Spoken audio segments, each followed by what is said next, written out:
ॐ अथ आदित्य कवचम्। ॐ अस्य श्रीमद् आदित्य कवच स्तोत्र महामन्त्रस्य याज्ञवल्क्यो महर्षिः अनुष्टुप् जगति छन्दसि गृह्णीः इति बीजं सूर्य इति शक्तिः आदित्य इति कीलकम् श्री सूर्यनारायण प्रीत्यर्थे जपी विनियोगः ध्यानम् उदयाचलमागत्य वेदरूपमनामयं तुष्टावपरया भक्त्या बालखिल्यादिभिर्वृतम् देवासुरे सदा वन्द्यं ग्रहैश्च परिवेष्टितं ध्यायन् स्तुवन् पठन् नाम यस्सूर्यकवचं सदा। अथ कवचं गृह्णी पातु शिरोर्देशं सूर्यफालं च पातु मे आदित्यो लोचने पातु श्रुति पातु प्रभाकरः घ्राणं पातु सदा भानुः अर्कः पातु मुखं तथा जिह्वां पातु जगन्नाथः कण्ठं पातु विभावसुः स्कन्धौ गृहपतिः पातु भुजौ पातु प्रभाकरः अहस्करः पातु हस्तौ हृदयं पातु भानुमान् मध्यं च पातु सप्ताश्वो नाभिं पातु नभोमणिः द्वादशात्मा कटिं पातु सविता पातु सृक्मिणी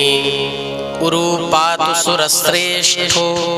जानुनी पातु भास्करः जङ्घे पातु च मार्ताण्डो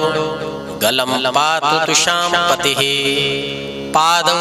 बध्नः सदा पातु मित्रोऽपि शकलं वपुः वेदत्रयात्मक स्वामिन् नारायण जगत्पते अयातयामं तं कञ्चित् वेदरूप प्रभाकरः स्तोत्रेणानेन संतुष्टो बालखिल्यादिभिर्वृतः साक्षात् वेदमयो देवो रथारूढः समागतः तं दृष्ट्वा सहसोत्थाय दण्डवत् प्रणमन् भुवि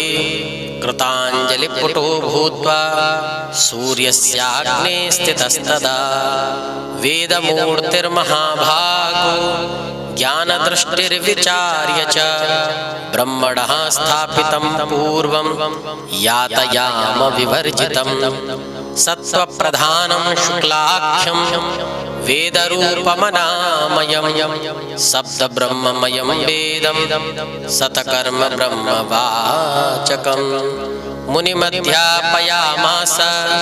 प्रथमं सविता स्वयं तेन प्रथमदत्तेन वेदेन परमेश्वरः याज्ञवल्क्यो मुनिश्रेष्ठः कृतकृत्यो भवत्तदा ऋगादिसकलान् वेदान् ज्ञातवान् सूर्यसन्निधौ